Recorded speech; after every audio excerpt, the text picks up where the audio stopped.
Dobro jutro, dame in gospodje, spoštovani gostje, kolegice in kolegi. Dan civilne obrambe je včeraj nosil pečat praznovanja. Danes pa mu tukaj na Brdu pri Kranju dajemo vsebino. Kajti praznik brez dejanj zbledi, zaznamovanje pa mu vdihne prihodnost.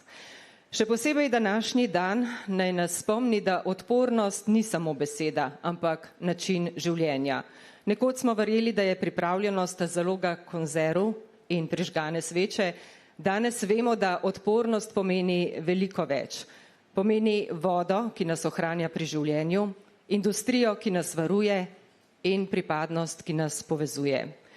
Civilna obramba nas uči, da je moč skupnosti moč posameznika, da pripravljenost danes ni le preventiva, temveč zagotovilo, da znamo jutri poskrbeti zase, za svoje bližnje in za državo. Danes nas čaka program, ki je kot dobro izpeljana reševalna akcija. Začnemo z vodo, našim neprecenljivim virom, nadaljujemo z razpravo o slovenski obrambni industriji, ki jo oblikujejo znanje, inovacije in vizija, končamo pa z vpogledom v pripadnost državi, kulturno in socialno vrednoto, ki nas definira kot narod. Moje ime je Uršula Majcen in vas v imenu Ministrstva za obrambo vabim, da današnji dan sprejmete kot opomnik. Ne gre le za protokole in načrte, gre za zmožnost, da ostanemo mirni, povezani in pripravljeni, ko življenje preseneti. Naj bo današnji dogodek navdihujoč, razmišljujoč in zakaj pa ne tudi nekoliko drugačen. Začnimo pri viru življenja vodi. Brez nje ni zdravja, ni gospodarstva, ni prihodnosti in prav zato bomo danes strokovnjaki raziskali, kako jo zaščititi, upravljati in zagotoviti, da bo tudi v kriznih časih dostopna vsem. Na oder vabim udeležence prve okrogle mize. Z nami so Uroš Vajgl, državni sekretar za okolje, podnebje in energijo. Prosim.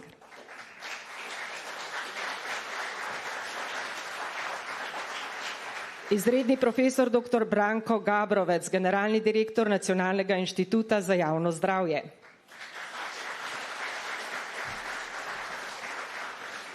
Profesorica dr. Marina Pintar, dekanja Biotehniške fakultete Univerze v Ljubljani.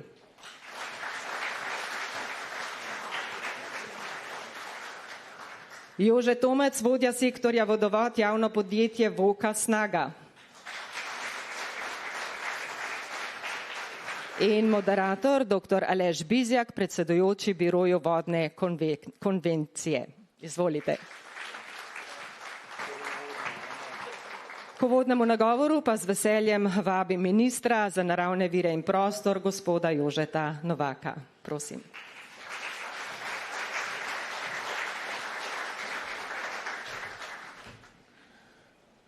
Spoštovani kolega minister, vsi ostali navzoči, spoštovane gospe in gospodje, cenjeni kolegi in udeleženci.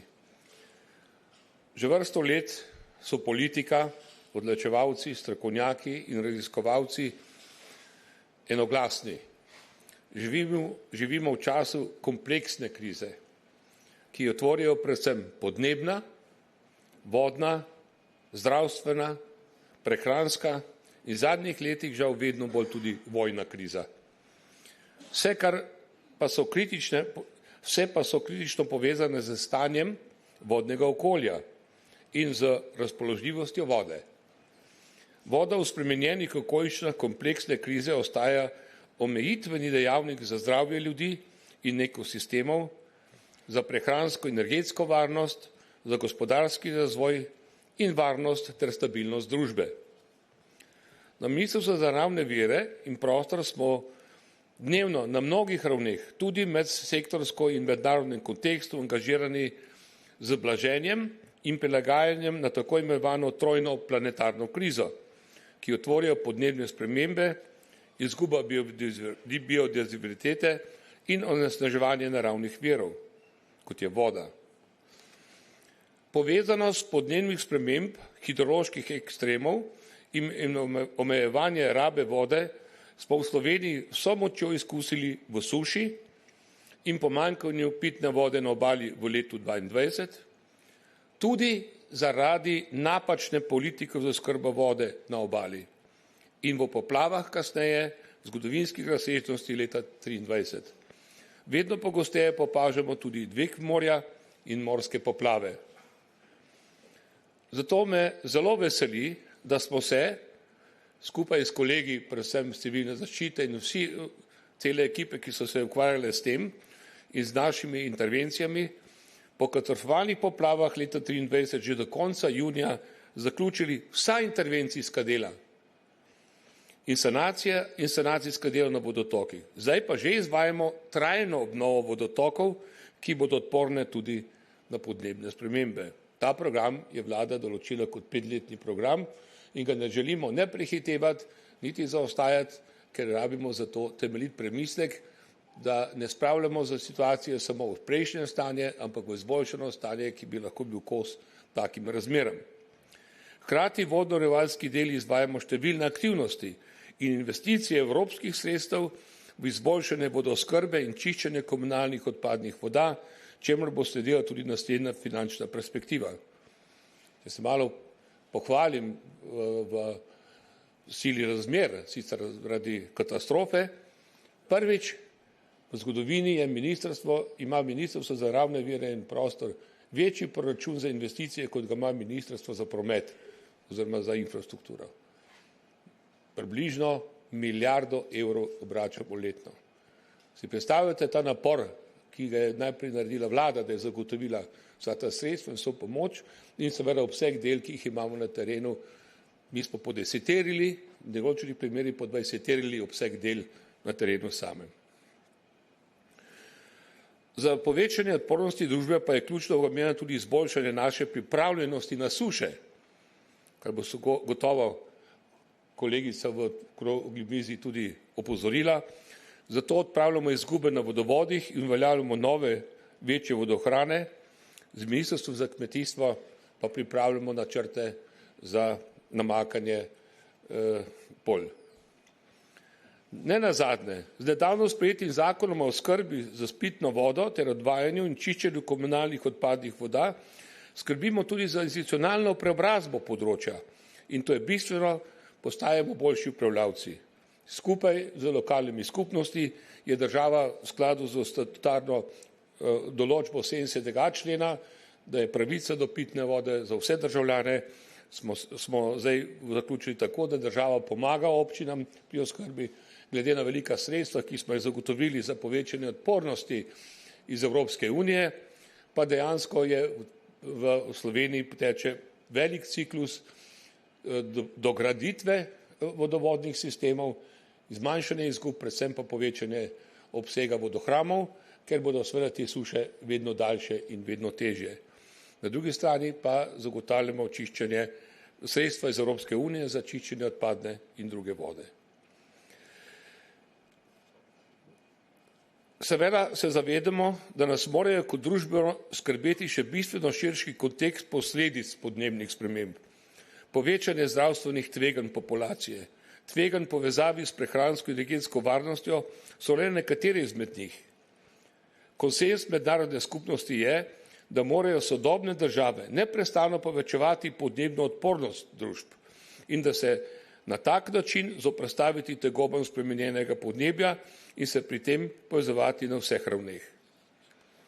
Hkrati je veliko zaskrbljenostjo spremljamo razvoj vojnih in varnostnih kriz v bližnji regiji in svetu. Politična stabilnost v svetu in odnosi med državami so čez noč postali vprašljivi.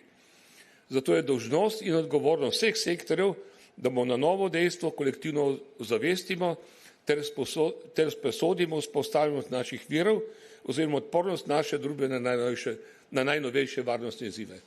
Pri čemer so prav vode en izmed temeljnih virov te varnosti, po drugi strani pa boste vedeli, zaradi pomembnosti vode v svetu znajo biti tudi določeni konflikti ali so vojna stanja za borbo za njih ali pa onemogočenje drugega. Nova dimenzija tega. Če razmislimo, kje pa smo ranljivi v Sloveniji, tudi po standardu NATO nam vodno območje Ljubljane in Maribora sodi v tako imenovano tvegano infrastrukturo. Zaradi obsega in zaradi vsega, bom rekel, kar bi še zdaj bilo. Zaradi tega bomo nadaljevali z posebnim pogovorom in tudi rešitvami, kako postati predvsem na teh dveh območjih manj ranljiv, kako priti tudi do povezav med posameznimi vodovodnimi sistemi in kako tudi poiskati po potrebi alternativne vodne vire, če se karkoli kje zgodi. To je za nas kar velik zalogaj, da vse skupaj z lokalno skupnostjo tudi opravimo. Lanska vaja Odpornost 24 je bila več kot dobrodošla in morda bi potrebovali njeno nadaljevanje. Dovolite mi, da vas ob temi voda obvestim tudi o temah odpornosti v prihodnjem letu, ki jih predlagamo in se že pogovarjamo o njih. To so potresi in požari. Mi smo na vodne ujme skupaj z izkušnjami, ki smo jih eni in drugi, tako civilna zaščita kot kasneje mi z sanacijami in končnimi obnovami, prišli do izkoristka, da smo bolj varni na tem področju oziroma smo pripravljeni tudi hitro reagirati, vkolikor pride do novih povodenj, pa smo na potres malo manj pripravljeni. Zakaj? Vsi poznamo, da sta Ljubljana in Posočje in še nekateri deli praktično zmožni imeti največjo stopnjo potresa. Mi imamo pa kar nekaj tisoč objektov iz obdobja med 60. in 2. letom, ko niso bili standardi za tako visoki, predvsem na te evrokodi, ko imamo ne samo posamezne hiške, tudi stolpnice, ki ne bodo zdržale takega potresa. Zaradi tega sem pripravil že neke spremembe v zakonu o urejanju prostora, ki je bil prejšnji teden sprejet, kjer lahko lastniki brez kakšnih posebnih prostorskih papirjev pristopijo k sanaciji teh zahtevnejših zadev. Koncem leta pričakujem tudi izdelavo nekega programa, načrta, ob tem, ko smo imeli na Državnem zboru že strategijo na tem področju. Skratka, pripravljamo se in sem prepričan, da bi skupaj z kolegi iz civilne zaščite skupaj lahko to temo, bom rekel, zdaj pripravili tudi na višjo stopnjo odpornosti, ki jo imamo. Spoštovane udeleženke in udeleženci. Evropska komisarka za okolje, vodno odpornost in krožno gospodarstvo Jessica Roswell je v nedavnem obisku v Sloveniji poudarila, da je za krepitev konkurenčnosti, odpornosti in pripravljenosti družb ključnega pomena krepitev vodne odpornosti. To je v središču prilagajanja na podnebne spremembe po vsej Evropi. Slovenija na tem področju že vlaga in povečuje svojo pripravljenost na krizne razmere in takšen pristop je potreben tudi na evropski ravni. Nove okoliščine od nas že terjajo skupne, vedno bolj interdisciplinarne, pa tudi sektorske, čezmejne in mednarodno povezane politično, strokovno in znanstvene odločitve.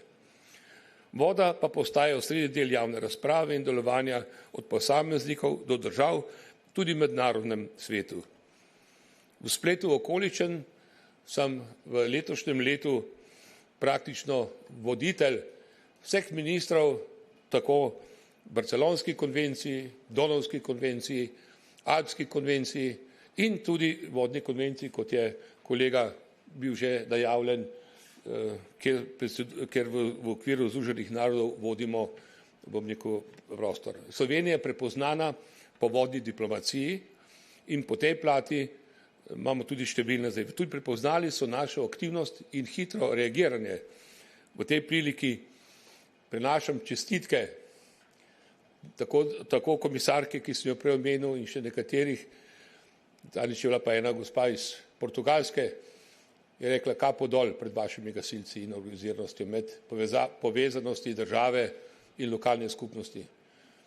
Mimogrede je rekla, imeli smo požar razsežen, veste, kaj se je zgodilo pri nas prav? Razbežali so se vsi. Šele potem so se stavili, da so pristopili k požaru, pa je bil večje razsežnosti kot pa na Krasu. Torej, čestitam vam za ta napredek in seveda tudi to organiziranost, ki je temelj po moje vseh ostalih stvari. Voda torej vedno bolj postaja ključno strateška tema vseh, tudi z vodo bogatih držav, pri čemer je ključna skrb posvečena virom pitne vode. Naj nas vse ob tem spomnim, da smo v Sloveniji pravico do pitne vode, kot sem že omenil, zapisali tudi v ustavo. Vsem udeležencem želim lep in celovito odpornost Slovenije usmerjen tudi dan civilne zaščite in uspešno delo in z veseljem bom prisluhnil vašim zaključkom tudi za nadaljne delo. Hvala za pozornost.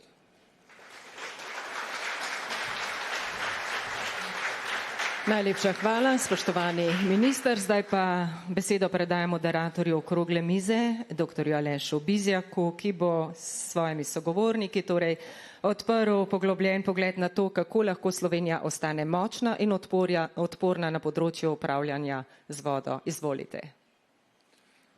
Hvala lepa, spoštovane udeleženke, spoštovani udeleženci, dobro jutro tudi z moje strani.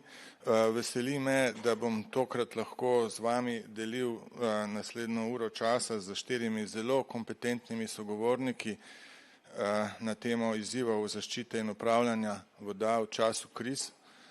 Mislim, da je tema seveda zahtevnejša, kot je pač na voljo danes časa in verjamem, da bi lahko vsi tu zbrani na odru o tej temi govorili dalj časa in zagotovo potrebuje več pozornosti. V vsakem primeru, kot je že minister v svojem vseobsegajočem govoru poudaril, živimo v času kompleksne krize, ki se stoji iz kar nekaterih kriz.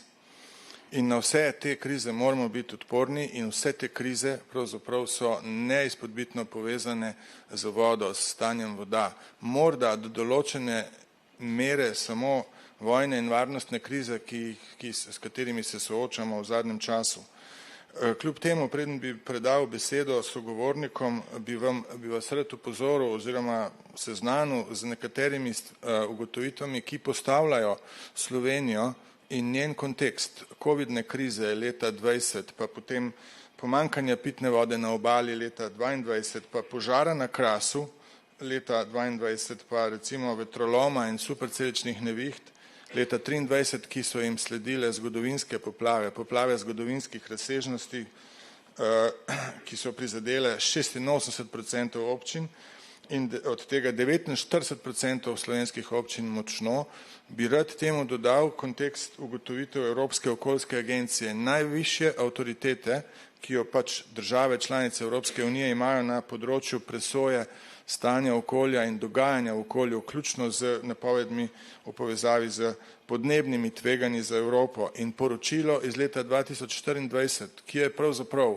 zanimivo ušlo iz pisaren agencije in ga je časnik Politico objavil, govori, da Evropska unija, dovolite mi, da to preberem, lahko pričakuje več ekstremnih in katastrofalnih dogodkov, kot so poplave, silovitost pojavov, višanje kritičnih pretokov, suše, dolgotrajne megakrize, požari v naravi, bolezni, slabe letine, smrti zaradi vročine, škode na infrastrukturi in strukturne spremembe v okolju in da se zato pričakuje bistveno povečana konkurenca za pitno vodo med sektorji in rabami in od tod možnost konfliktov med državami članicami EU na čezmejnih vodotokih.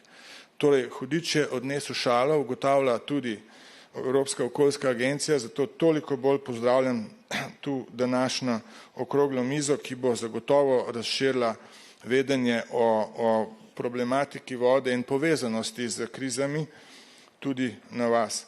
Naj dodam v evropskem kontekstu tudi to, da je Evropska unija junija 2025 izdala Evropsko strategijo za odpornost v zvezi z vodo in vam toplo priporočam ta dokument, ker je po mojih izkušnjah, in z vodami se ukvarjam 30 let, prvi zelo konkreten, zelo jasen in zelo odločen dokument Evropske unije, kar se tiče ravnanja z vodo in odpornosti v povezavi z vodo.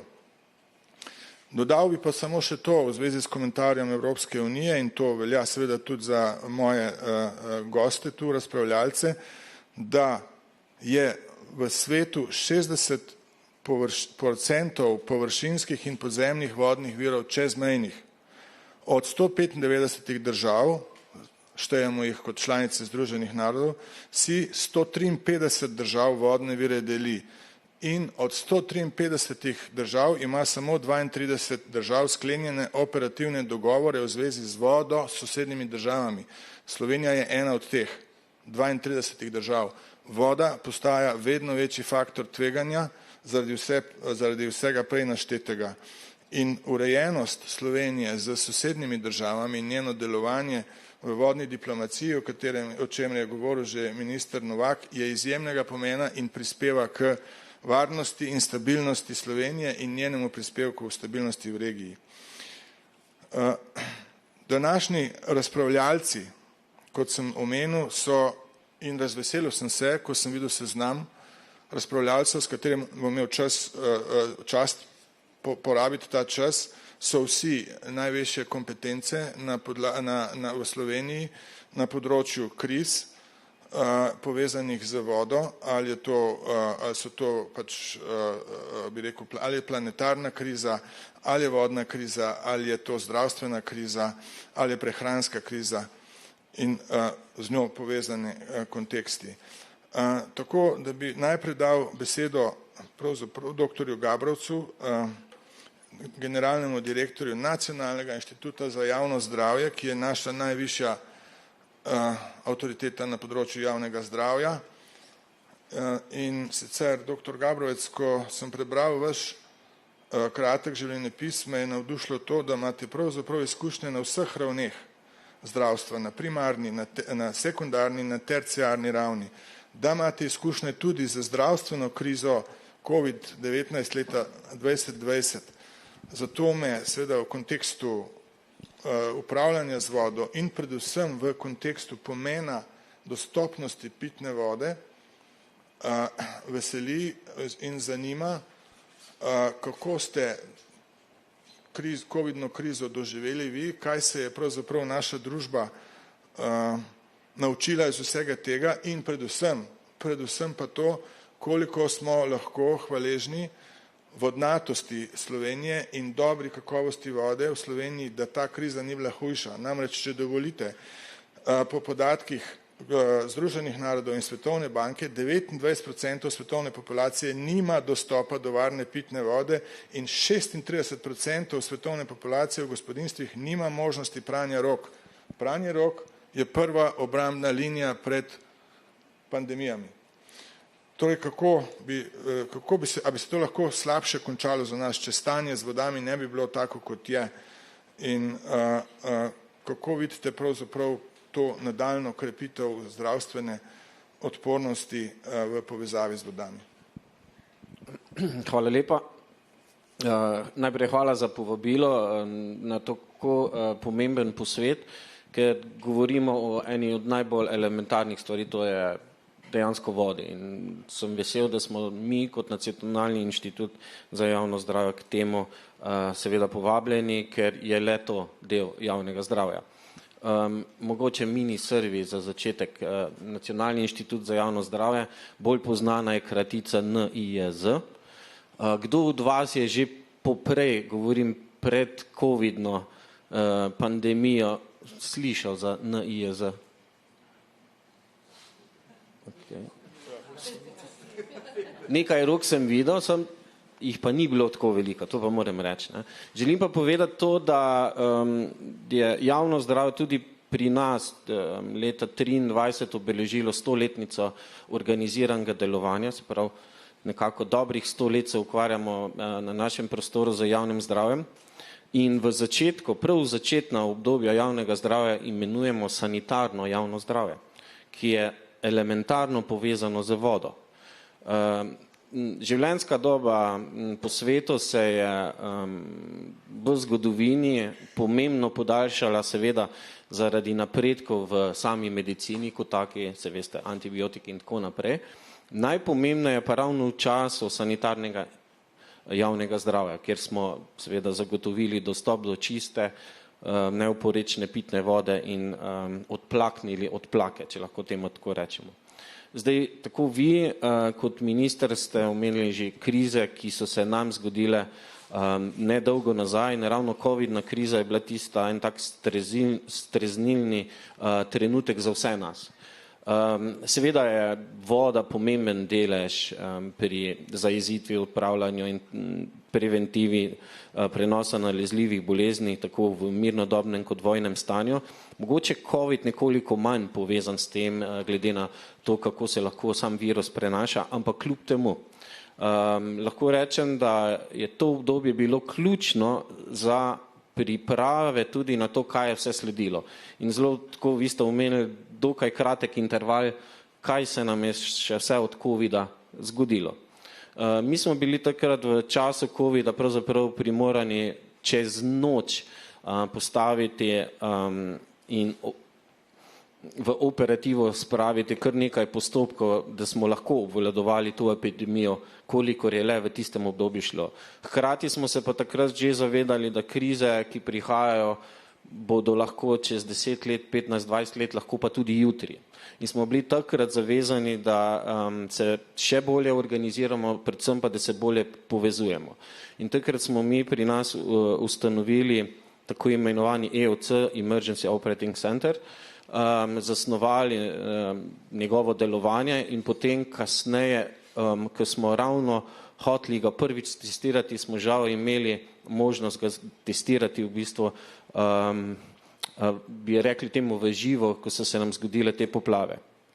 In naše ključno sporočilo takrat je bilo, da je potrebno bolj organizirano delovanje in boljši pretok informacij. Slovenija je po COVID-ni krizi tudi bila, mislim, da pravzaprav edina evropska država, ki je prinesla na evropski ravni že rešitve izboljšanja obvladovanja takšnih epidemij, naprimer digitalizacija nalezljivih bolezni. Lahko vam povem, da smo v času COVID-a, oziroma pred COVID-a, epidemiološko anketiranje upravljali na listkih papirja in veste, kakšen je prenos in pretok informacij takrat. No. In smo bili potem po COVID-u prva država v EU, ki je rešitve za napredek prinesla takrat na mizo. Kako elementarna je voda, pravzaprav vsi mi vidimo takrat, ko nam je zmanjka. Ne? Če nam doma zmanjka elektrike, še nekaj gre, ko nam zmanjka vode, vemo, kaj to pomeni in kako dragocena tudi je. Naprimer, 60% teže mojega telesa predstavlja voda, 92% moje plazme v krvi predstavlja voda. Tako pomembna je. In tukaj bi, tako kot ste vi omenili, rad predvsem poudaril to, da smo res lahko srečni v tem času, da imamo tako veliko dostopnost do vode, ko se primerjamo z marsikim, ki te sreče seveda nimajo, in hkrati, da imamo tako visoko kakovost te vode.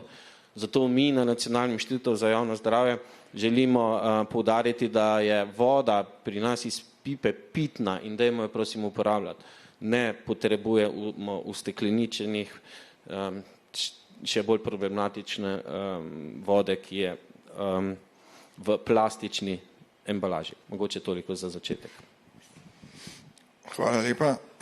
Mislim, da smo podali tudi z razpoložljivostjo vode in s tem, bom rekel, luksuzom, da pijemo, čeprav tu pijemo ustekleničeno vodo, ampak da v Sloveniji lahko v prestolnici, to je ena od prestolnic Evropske unije, pijemo pitno vodo iz pipe. Mnogi moji kolegi iz tujine tega ne morejo verjeti, tudi ne zaupajo najprej temu in so previdni in potem, ko vidijo po dnevu, dveh bivanja v Ljubljani, da pač je to običaj, začnejo piti vodo tudi sami. Tako velik luksus je to in mi se ga še vedno verjetno ne zavedamo dovolj. Običajno tako v življenju je, ne? Dobrin se ne zavedamo, dokler jih ne zgubimo, žal taki smo ljudje.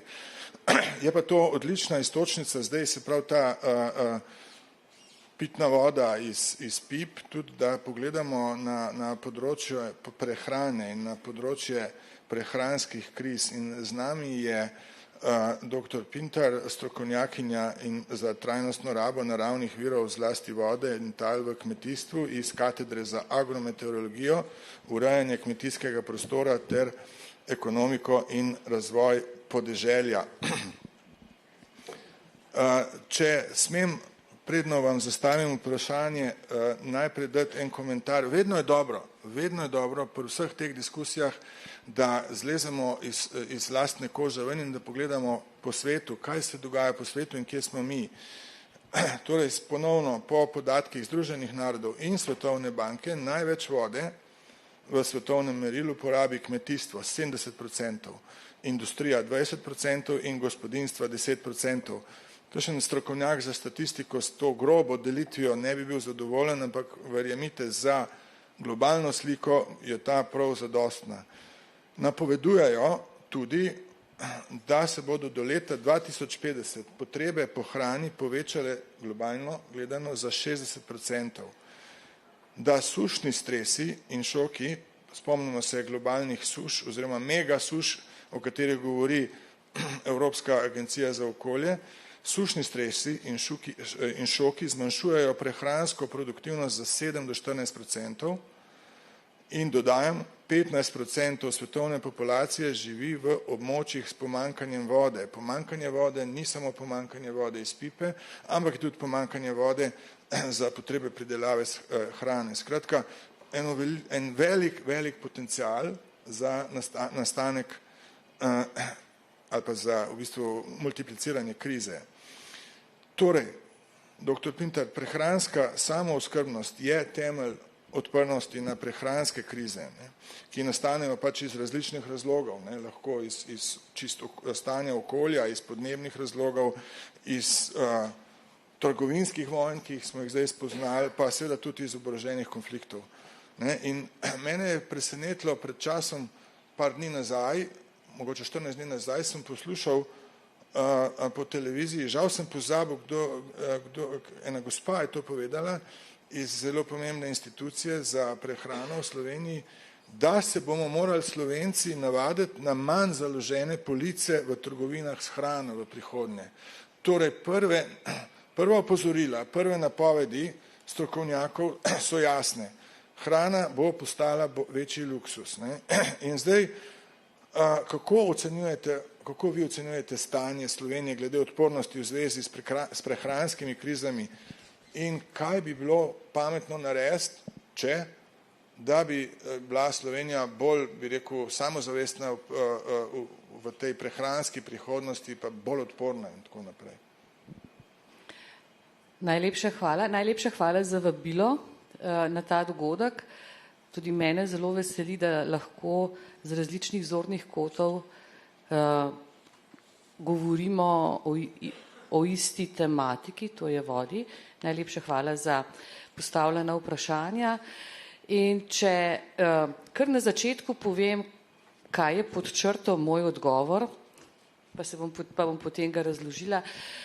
Ocenjujem, da Slovenija v primerjavi s temi podatki, ki ste jih povedal, o prehranski krizi, o vodni krizi, da Slovenija kot morebiti še kakšna država v Evropi živi v mehurčku, ki se bo lahko zelo hitro razblinil. Živimo v mehurčku, v Sloveniji živimo v mehurčku zavedanja oziroma neke ideje, da imamo vode v Sloveniji dovolj in da s njo ni pričakovati kakšnih prehudih problemov. Mi imamo v zavesti, da smo vodnata država. Drugo, jaz mislim, da se javnost ne zaveda, kako malo hrane pridelamo v Sloveniji. Zaradi tega, ker so meje odprte, trguje se po celem svetu.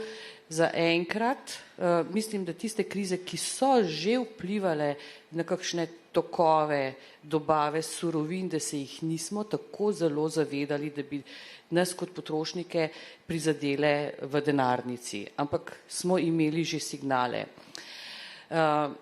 Namreč naša samooskrba je pri zelenjavi 33%, pri sadju 15%, to sta sicer najnižji stopnji samooskrbe, vendar pa za obe dve vrsti teh dobrin je izrazito potrebno namakanje. Brez namakanja ni resne pridelave teh dveh dobrin. Večkrat povem v različnih družbah, tako da računam, da zdaj tej družbi prvič razlagam, da verjetno kdor ima doma vrt in prideluje zelenjavo, ni leta, ko ne bi moral zalivati solate, korenčka in tako naprej. Zakaj se tako čudimo, da tisti, ki skrbijo za tržno pridelavo, da bi morali imeti namakanje? Ne vem, zakaj razmišljamo, da namakanje v tržni zelenjavi ga pa ne potrebujemo. To vprašanje, zakaj namakati, izpostavljam zaradi tega, ker v več desetletni zgodovini, kar se profesionalno ukvarjam z namakanjem, mi nismo pridobili 3000 hektarjev, recimo, kako bom rekla. Trenutno imamo v Sloveniji 6000 hektarjev namakalnih sistemov, to se pravi zemljišč, ki so opremljeni z namakalnimi sistemi. Namakamo na 4000 hektarjih. Mi smo potem na repu v Evropi. Pred nami so države, ki so severneje od nas. Avstrija, Nemčija, Nizozemska, Danska. In po površini in po deležu površin, ki jih mi namakamo. Mi namakamo manj kot 1% kmetijskih površin. Nizozemska jih 10, 15. Tako da, to se pravi, imamo neko zavedanje, da imamo veliko vode, neko zavedanje, da ni potrebno namakanje pri nas in imamo malo namakalnih sistemov. Tretja zadeva, ki je pa tudi zelo ključna, pa premalo jo nosimo vsi skupaj v zavesti, je pa, da imamo zelo malo kmetijskih zemljišč. V Sloveniji imamo 800 kvadratnih metrov kmetijskih ornih površin na prebivalca, kar je bistveno premalo, da bi v našem klimatu pridelali hrano za posameznega prebivalca. Mi bi mogli imeti 2 hektara površin, če bi želeli, da pridelamo hrano zase. Tako da, poleg tega, da imamo malo zemljišč, niti na teh zemljiščih ne znamo bistveno več pridelati, kar bi lahko z namakalnimi sistemi. In gospod minister, jaz računam, da glede na to, da ste vi izjavil, to se pravi iz vaših ust v prava ušesa, računam, da bomo zdaj v Sloveniji malo drugače zastavili gradnjo namakalnih sistemov. Moram pa še to povedati, da namreč, ker brez namakanja mi ne bomo povečali samooskrbe, to je dejstvo. Pri namakanju je pa še ena pomembnost, namreč namakanje lahko gradimo kot zasebni namakalci, ko imaš svoj lasten vir in potem svojo namakalno opremo in namakaš, drugo so pa javni namakalni sistemi, kjer potrebujemo določeno soglasje ljudi, da se priključijo tej ideji in da se potem ta ideja na 10, 100, 200, če hočemo 1000 hektarjih v resnici zgodi. Ampak zato moramo imeti mi 2/3 površine pokrite soglasji. In če eno od vzrokov, zakaj tako počasi gradimo mi namakalne sisteme v Sloveniji, je tudi to, da ljudje ne pristopajo k temu, zaradi tega, ker država pričakuje, da se ljudje na terenu samo organizirajo. Država prepušča kmetom, da se sami med sabo dogovorijo, ali bodo šli v namakalni sistem ali ne, kar pa pomeni, da mora en sosed prepričevati drugega, da grejo v skupen namakalni sistem. In to je žal v Sloveniji nemogoče. To je tako, kot če bi računali, da se bo prajuha ponavljala, pa se je zgodila samo enkrat v zgodovini človeštva, ne človeštva, v zgodovini Zemlje, žal. Če iščemo rešitev za povečanje namakalnih sistemov, povečanje obsega namakalnih sistemov, potrebujemo, tako kot smo imeli po krizah, kjer smo se lahko pohvalili, da smo uspešno rešili, tehnično pisarno za namakanje. Tako kot smo imeli po poplavah tehnične pisarne, ki so pomagale ljudem na terenu, tehnična pisarna za namakanje, ki bo ljudi nagovarjala, jim dajala rešitve, kako projektirati namakalni sistem in tako naprej. Kajti projektiranje namakalnega sistema pa je pomembna zadeva, zaradi tega, ker z namakalnim sistemom oziroma z namakanjem pa posegamo v vodne količine, ki, če tudi jih imamo v Sloveniji načeloma dovolj, mi zelo hitro posegamo lahko potem v vode in je odvzema more biti preveč, oziroma moramo poskrbeti, da pustimo v vodi ekološko sprejemljiv pretok. Zaradi tega, ker trčimo lahko tudi na biodiverzitetno krizo in nam moramo poskrbeti tudi, da jo ne povzročamo pretirano.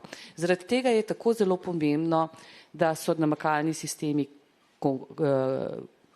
izvedeni na pravilen način, da so namakalci izobraženi, kako lahko namakajo, koliko namakajo, da ne povzročajo negativnih posledic v okolju.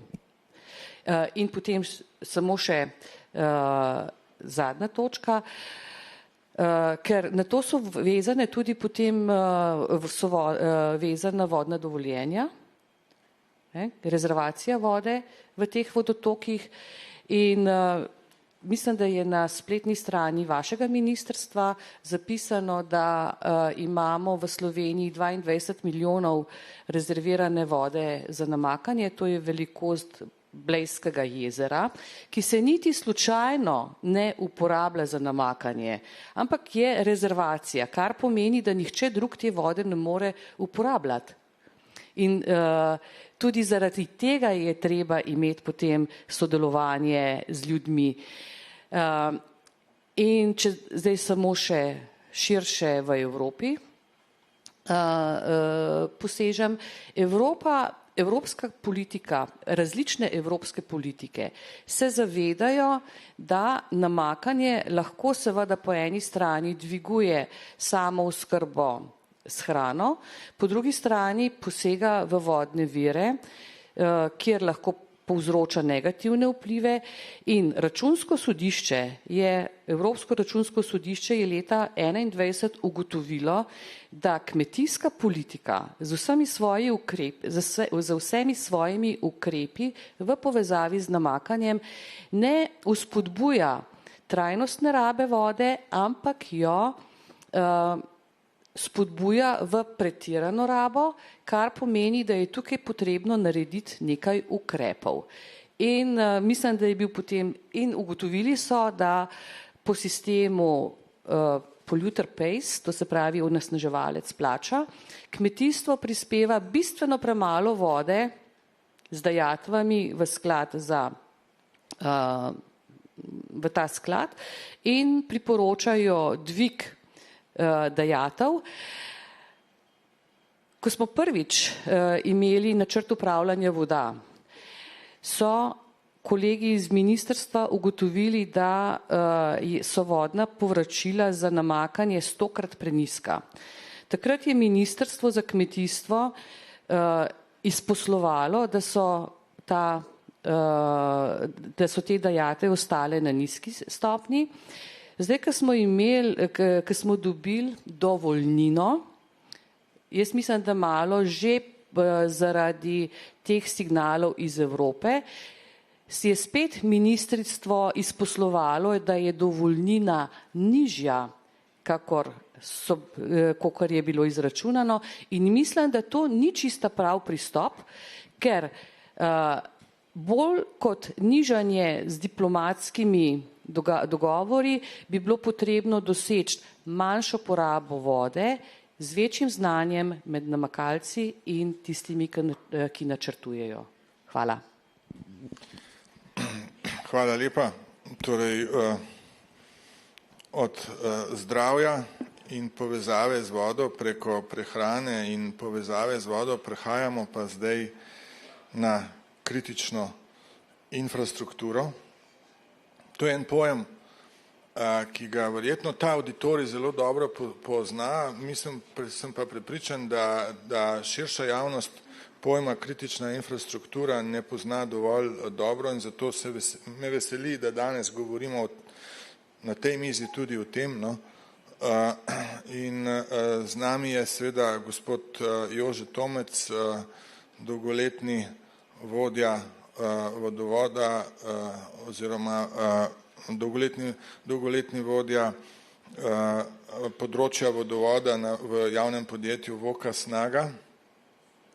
Zagotovo prava oseba za to, da nam pokomentira pojem kritične infrastrukture v povezavi z vašim vodovodom in predtem bi morda samo povedal, predno se spustimo tudi torej na področje same vodooskrbe, ker je bilo večkrat omenjeno, da smo vodnata država za auditorij. Torej prebivalec Slovenije ima na voljo 4-krat več vode, kot je v povprečju na voljo prebivalcev Evropske unije. 4-krat več vode imamo na voljo. Blejsko jezero vode za namakanje, ki se pač iz teh ali onih razlogov ne uporabi. Tako da količina in kakovost vode nikakor ne more biti razlog za to in zdaj bomo slišali tudi strani mestne službe, pravzaprav kakšno je stanje. Mi si, gospod Tomc, seveda ne moramo predstavljati bivanja v mestnih okoljih, predvsem v mestnih okoljih z nedelujočo vodooskrbno infrastrukturo in zato nas seveda zanima, kako vi spremljate zaostrovanje razmer v vašem podjetju in ker ste bili aktivni udeleženec zelo pomembnega dogodka in to je vaja Odpornost 24 v lanskem letu, kaj ste skozi to vajo spoznali in katero grožnjo bi mogoče vi opredelili kot največjo za odpornost vašega vodovodnega sistema? Dober dan, hvala najprej za povabilo tudi z moje strani. Kar veliko vprašanj ste mi zastavil, stvari se pa povezujejo tudi z mojima predhodnima sogovornikoma. Če bi začel najprej pri kritični infrastrukturi, omenil je tudi gospod minister, omenili ste jo vi, bi tako iz svojega osebnega vidika, pa se na tem področju tukaj prepoznavam veliko obrazov z Ministrstva za obrambo, že dolgo časa ukvarjamo, pravzaprav smo začeli skupaj nekako implementirati kritično infrastrukturo na področju oskrbe s pitno vodo, seveda skupaj. Bi rekel, da je to res ena dodana vrednost upravljavcu vodovodne infrastrukture. Tukaj bi rad tudi dodal, da se ta stvar širi tudi na odpadno vodo, tako kot sta sogovornika omenjala, pa tudi gospod minister, pa vi ste omenil, ne samo pitna voda, tudi kako ravnamo z odpadno vodo je zelo pomembno za zagotavljanje javnega zdravja, da je ta stvar pomembna za upravljavca iz tega stališča povezljivosti. Vi si morate predstavljati, da Voka Snaga ima naravne danosti, vode je dovolj, vodni viri zaenkrat niso ogroženi, vendar sam upravljavec brez povezovanja znotraj pravzaprav ključnih subjektov kritične infrastrukture je nemočen. Kakšni kolegi v Sloveniji imajo to naravno danost, da voda teče po tistih zakonih fizike, gravitacija, vsi poznamo, srednja šola, zelo enostavno gre, v Ljubljani to ne gre. Torej, takoj je prva stvar, na katero naletiš, brez elektrike ne bo šlo. Potem pa, ko imaš tudi elektriko, včasih ugotoviš v tisti vmesni stopni, da rabiš tudi kakšno gorivo. Se pravi, segment energetike za delovanje, obratovanje nekega vodovodnega sistema neobhoden. Na noben način pa ne smemo danes v današnjem času pozabiti tudi na telekomunikacije. Seveda se stvari tudi, tukaj sem zdaj da ne bi si preveč časa vzel za to temo, ne. Hočem to reči. Ta povezljivost med temi subjekti znotraj kritične infrastrukture je zelo pomembna, ker samo skupaj, mogoče to zdaj nisem politik, skupaj zmoremo več, ne. Sami smo zelo omejeni, če vam jaz povem, kako je na področju oskrbe s pitno vodo, po domače povedano, hitro ti zmanjka špage, ne. Hitro zmanjka špage in potem imamo lahko izkušnje, znanje, voljo, ne gre naprej, ne. Ta povezljivost bi jo pa mogoče razširil tudi na predhodnika, na gospoda Gabrovca. Je pa pomembna tudi, ko se pogovarjamo seveda danes tukaj v pogledu kriz za subjekti znotraj države. En tak preprost primer vam bom povedal, pa v resnici ni bil preprost, ampak za nas, za upravljavce pravzaprav preprost, za NIJZ je bil pa že izziv. Maxi Market vsi v tej dvorani mislim, da poznamo in da ni treba govoriti, ne. Tukaj moram pohvaliti NIJZ, ustanovil je v tistem trenutku krizno skupino, potegnil v krizno skupino prave deležnike in te deležniki smo delali. In sodelovali, pomagali in tako naprej. Kaj hočem tukaj povedati? Ne? Spet pridem do tega pojma povezljivosti. Ne? Nikakor upravljavec vodovoda sam ne zmore nič. In ko je kriza,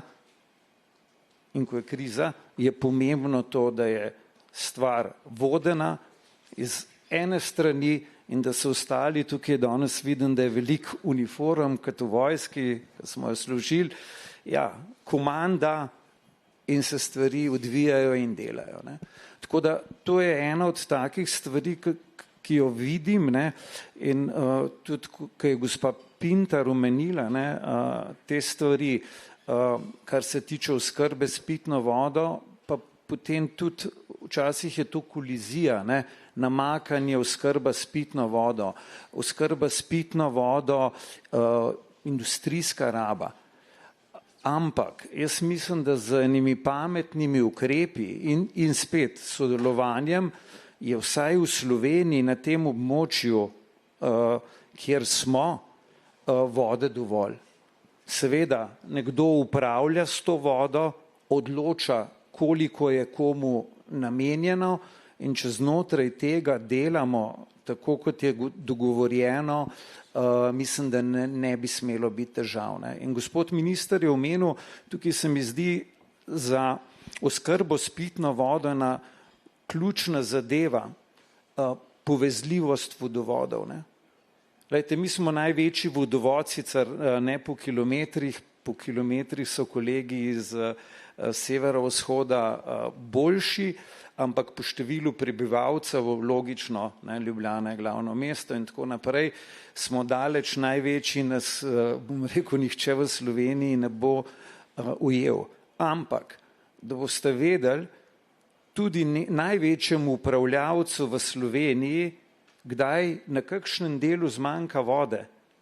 In če ne bi bili povezani, bi lahko imeli kar velike težave. Ja, imamo načrte, to vse deluje, ampak precej lažje gre, ko si povezan s sosedno skupnostjo, sosedno občino, sosednim upravljavcem.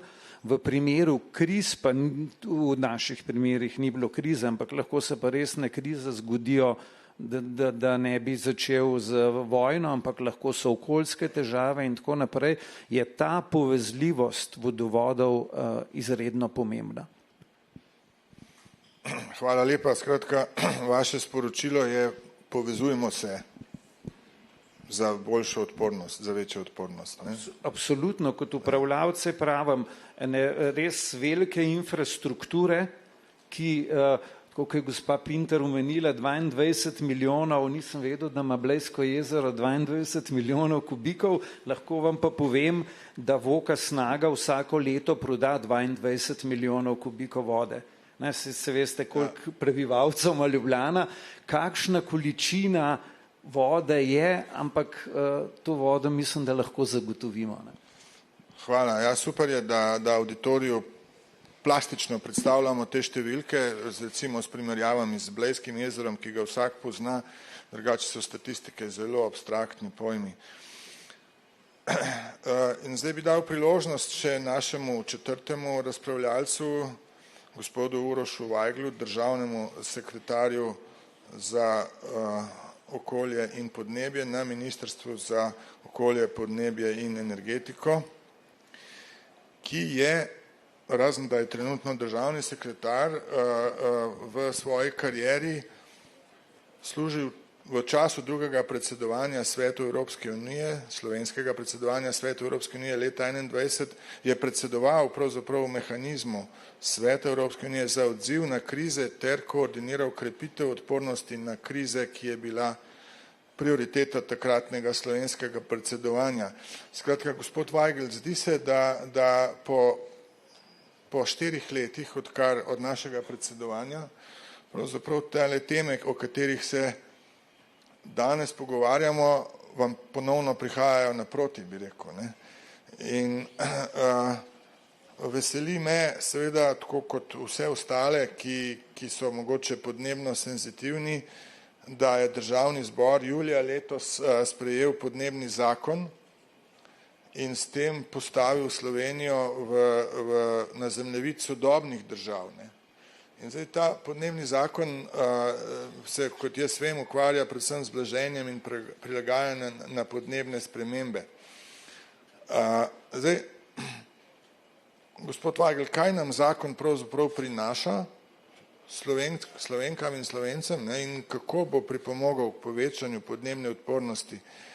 Predvsem pa nas zanima, seveda, vsak zakon ima svoje porodne muke, ne, in te so povezane z ali politično sprejemljivostjo teme ali pa z dojemljivostjo odločevalcev za določeno temo. In zanima nas, vsaj mene osebno zelo zanima, kako je tako pomemben zakon prestal te porodne muke, a je šlo zlahka, a je šlo stežka, nam lahko prosim predstavite. Hvala. Najlepša hvala in tudi najlepša hvala za vabilo na to okroglo mizo. Ja, uvodoma, če je bilo rečeno, da sem se v pretekli službi ukvarjal s krizami, se še vedno ukvarjam s krizami. Ne vem, a je to zdaj že postala realnost naša, da se bomo stalno ukvarjali s krizami, prehajali iz ene krize v drugo. Upam, da ne, ampak v vsakem primeru moramo biti bolj ekipirani za to, da se znamo s temi krizami soočati. Podnebna kriza je ena izmed 3 planetarnih kriz, kot je minister izpostavil, se pravi, doživljamo na okoljskem področju krizo planetarno onesnaževanja, ki nikoli ni bilo večje, kot je sedaj, krizo biodiverzitete, ki pomeni, da zgubljamo naravo kot nekega našega najboljšega partnerja pri doseganju okoljskih ciljev, in tretje, živimo v podnebni krizi. In ta podnebna kriza je pravzaprav projekt, ki ga ima naša generacija pred sabo. Mi smo tisti, ki moramo doseči podnebno nevtralnost oziroma dobro podnebno stanje planeta. Te projekcije znanosti, ki so bile v preteklih desetletjih že dovolj jasne, so bile po svojih pričakovanjih mogoče nekoliko dlje in nas je to odvračalo od pospešenega delovanja. Zdaj nimamo več časa za to. Če smo pred 10 leti, ko smo se razpravljali o podnebnih spremembah v Sloveniji, lovili časopisne članke pa projekcije Agencije za okolje za en mesec, ki je bil najtoplejši mesec v tistem letu, ne, ali pa najtoplejši mesec v zgodovini, če so bili to vsake toliko časa en tak dogodek, ki nam je dal vedeti, podnebne spremembe prihajajo, zdaj ne rabimo več teh podatkov sploh. Zdaj lahko najbrž vsak izmed nas pogleda skozi okno in je vsak od nas najbrž prepričan, da so podnebne spremembe dejstvo, ki se nam dogaja. Najbolj izrazito jih vidimo preko teh vremenskih ujem oziroma več ekstremnih vremenskih dogodkov, videvamo jih pa tudi s počasnim delovanjem. Soočanje s podnebno krizo je, kot rečeno, projekt te generacije. Svetovni znanstveni panel za podnebne spremembe je rekel, globalno je treba emisije toplogrednih plinov zmanjšati nekje ob polovici tega stoletja. Letos je tisto leto, ko naj bi dosegli višek svetovnih emisij. V bistvu nismo daleč od tega. Pred Pariškim sporazumom je bil svet z projekcijami emisij na poti do segrevanja planeta za 4,1. Sedaj smo nekje na poti do 2,6, 1,5 stopinje Celzija je pa tisto, kar bi nas obvarovali pred najhujšimi posledicami. Da bi to dosegli, višek emisij v letošnjem letu, rekel sem, nismo daleč od tega. Kitajska je najverjetneje letos, morda celo že lani, dosegla višek svojih emisij in ta višek emisij po osebi je dosegla na nižji ravni, kakor je bil višek emisij v Sloveniji ali pa v Evropi. To je vsekakor spodbudno, se pravi, da se razvijati hitro in ob tem, da obvladuješ emisije. To je bilo to ozadje je vodilo podnebnega zakona, ki nas bo pravzaprav na dva načina obvaroval oziroma nas delal bolj odporne. Prvi vidik je blaženje podnebnih sprememb, zmanjševanje emisij. Zakon postavlja jasni cilj doseganja podnebne nevtralnosti. Zato bomo morali preiti dejansko na krožno, nizkoogljično ali brezogljično gospodarstvo. Kaj to pomeni? To pomeni gospodarstvo, ki je manj odvisno od uvoza tujih materialov. Gospodarstvo, ki več dela na tem, da ohranja materijale v toku, ne da jih odlaga. To je gospodarstvo, ki ima zaradi tega večjo mero strateške lastne avtonomije. Manj je odvisno od volatilnosti dobavnih verig, od cenovnih nihanj. To je bolj odporno gospodarstvo. V smislu emisij, ki jih moramo zmanjševati, je pa treba reči, emisije so večinoma posledica fosilnih goriv, skoraj v celoti, nekaj procesnih, ampak fosilna goriva. Fosilna goriva v celoti v Sloveniji uvažamo. Ne sam Slovenija, Evropa jih uvaža. Evropa na letni ravni za uvoz fosilnih goriv daje okoli 430 milijard evrov. V Sloveniji za uvoz fosilnih goriv dajemo 4 milijarde evrov letno. To so sredstva, ki jih nakazujemo v tretje države. Če zmanjšujemo emisije, zmanjšujemo rabo fosilnih goriv, pomeni, da teh 4 milijarde lahko dajemo v vlaganja v domače vire energije, to so predvsem na kratek rok obnovljivi vire energije, po drugi strani v energetsko učinkovitost, v razvoj novih tehnologij za zmanjšano rabo energije, za zmanjšanje emisij. 4 milijarde evrov nakazujemo v tujino vsako leto, ta denar bi lahko investirali doma v domačo dodano vrednost in zelena delovna mesta. Tako da prvi način, kako podnebni zakon krepi našo odpornost, je, ker krepi našo avtonomijo. Manj bomo odvisni od uvoza. Drug vidik je pa ta, ki je bil izpostavljen, skozi vse te ujme smo se naučili, da moramo delati več na prilagajanju podnebnim spremembam. Se pravi, tudi če zmanjšajo emisije danes, dejstvo je, podnebne spremembe bomo čutili že na podlagi preteklih emisij in več moramo delati na prilagajanju. Strateško država ima strategijo prilagajanja zaenkrat iz leta 2017. Ta strategija ni nikoli imela narejenega niti akcijskega načrta, ki bi omogočil spremljanje, a se sploh izvaja, niti ni bil nikoli narejen poskus resen ocene tega, a se dobro izvaja, mislim, kako se sploh izvaja, a je potrebno s čim dopolniti. Zdaj kaj več vemo, kot smo vedeli takrat, ko smo jo pisali. Podnebni zakon jasno diktira državi, kateri so tisti strateški dokumenti, ki jih potrebujemo na z vidika podnebnih politik in z vidika prilagajanja je to nacionalna strategija, ki dobi svojo pravno podlago in obveznost, da se postavi. Potem ocene tveganj po sektorjih, ki so našteti v strategiji, med katerimi je voda en glavnih. In tretje, obveza priprav regionalnih akcijskih načrtov. Soočanje s podnebnimi spremembami je povsod zelo lokalen pojav, je pa to v Sloveniji zaradi naše raznolikosti še toliko bolj izrazito. Alpski svet bo doživljal popolnoma drugačne spremembe podnebja, kakor pa na Primorskem, kakor recimo v Panoniji, v Prekmurju. Mi se moramo lokalizirati ta odziv. Za pomoč pri tem nadzivu, če prej bilo rečeno, rabimo tehnično pisarno na področju prilagajanja, na področju namakanja, rabimo tehnično pisarno tudi na področju prilagajanja podnebnim spremembam. Vzpostavili smo jo v letošnjem letu skupaj z skupnostjo občin Slovenije, podnebna pisarna za pomoč občinam in regijam za pripravo teh akcijskih načrtov in ukrepov, ki morajo iti v akcijski načrt. Se pravi, imamo jasno pisarno, ki išče dobre prakse po državi, a je v tujini, ki jih je sposobna potem razširjati, ki je sposobna občine združevati, ker ne more vsaka občina ne bo mogla, številni ukrepi terjajo sodelovanje večjih, imamo nekoga, ki bo k temu pripomogel.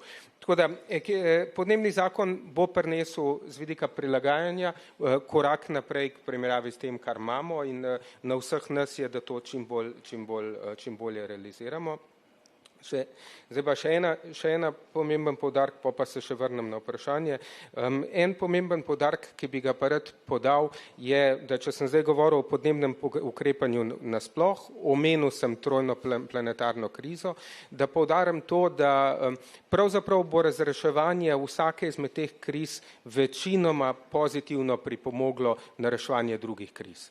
Če gremo v zmanjševanje izpustov, najverjetneje zmanjšujemo izpuste ne samo toplogrednih plinov, ampak tudi drugih onesnaževal zraka. Ko gremo v krožno gospodarstvo, pomeni manj odpadkov, manj onesnaževanja nasploh. Večino ukrepov, ki jih delamo v smeri reševanja ene krize, ima pozitiven učinek na druge. Ampak ni pa to v celoti tako.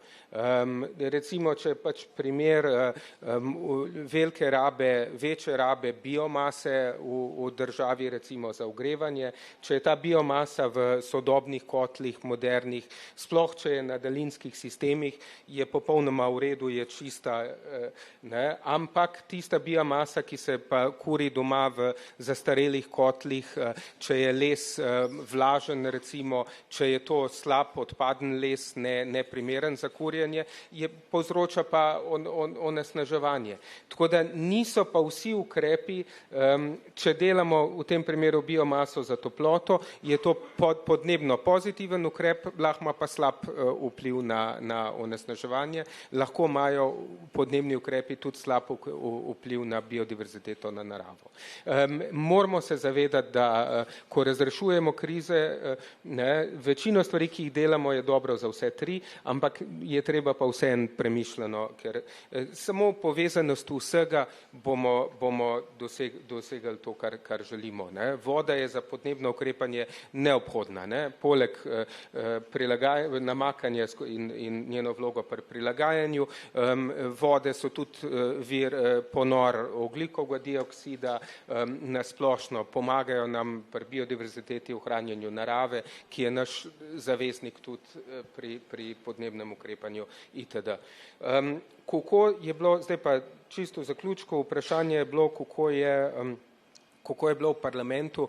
Ja, razprava v parlamentu ni bila najbolj uravnotežena. Živimo v času, ko so podnebne spremembe, ko je zeleni prehod kar prepogosto predmet enega populizma ali pa strašenja, je tudi eno področje, kjer je zelo veliko šuma. Imeli smo zasedanje podnebnih ministrov pred par meseci na temo dezinformacij in nam je bilo jasno rečeno, da podnebne spremembe so drugo največje področje dezinformacij v Evropi. Prvo so migracije, drugo so pa podnebne spremembe. 13% vseh dezinformacij, ki se razširja po socialnih medijih, je glede podnebnih sprememb in zagotovo so nam trdili, da prihaja to tudi načrtno od zunaj.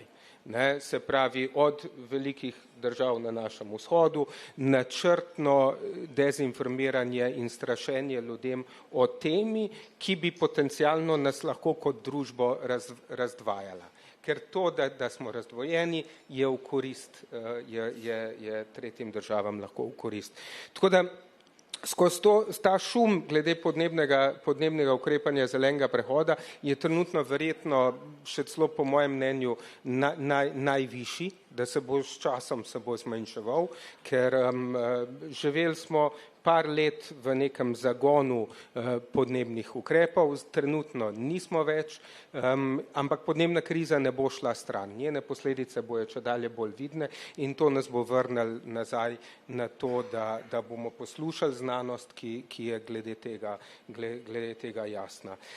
Smo pa v parlamentu prešli skozi zakonom, saj na vse zadnje v Sloveniji v splošni javnosti je zavezanost k okolju zelo visoka, tega se zavedajo tudi parlamentarne stranke in pravzaprav vse stranke, vse vlade so vsaj na deklarativni ravni take podnebne stvari zelo podpirale. Ne vem, prejšnja sestava parlamenta je potrdila podnebno strategijo, ki je v parih točkah gre korak dlje od tega, kar je celo v podnebnem zakonu zapisano, zaradi tega, ker smo v podnebnem zakonu pač iskali nek čim širši konsens. V strategiji, ki pa je veljavna državna strategija, so recimo glede kmetijstva noter zelo napredne razmišljanja, tudi na parih drugih področjih. Tako da stranke načeloma s to deklarativnostjo nimajo težav. Pokažejo pa potem letni proračuni in konkretna dejanja, pa koliko tega pa potem resno mislimo. Hvala lepa. Vodstvo dogodka me opozarja, da je čas potekel. Sicer sem imel pripravljenih še nekaj vprašanj za vas, ampak očitno ste tako zgovorni in je tema. To je dokaz, da je tema več kot primerno zbrana. Še enkrat komplimenti organizatorju in zahvala za priložnost za vse nas, ki smo bili tu v prvi okrogli mizi, da smo lahko pač povedali svoje mnenja. Jaz bi se zahvalil najprej razpravljalcem za vaše prispevke,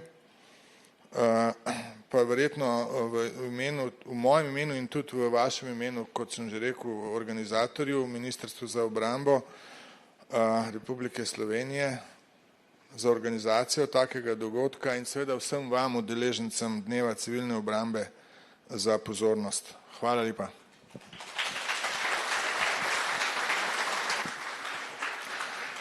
Najlepša hvala razpravljavcem. Spoštovani, prva okrogla miza nas je spomnila, da voda ni samoumevna, je darilo in hkrati odgovornost. Zato naj bo vsak požirek, ki ga popijemo, tudi zaveza, da jo bomo znali varovati.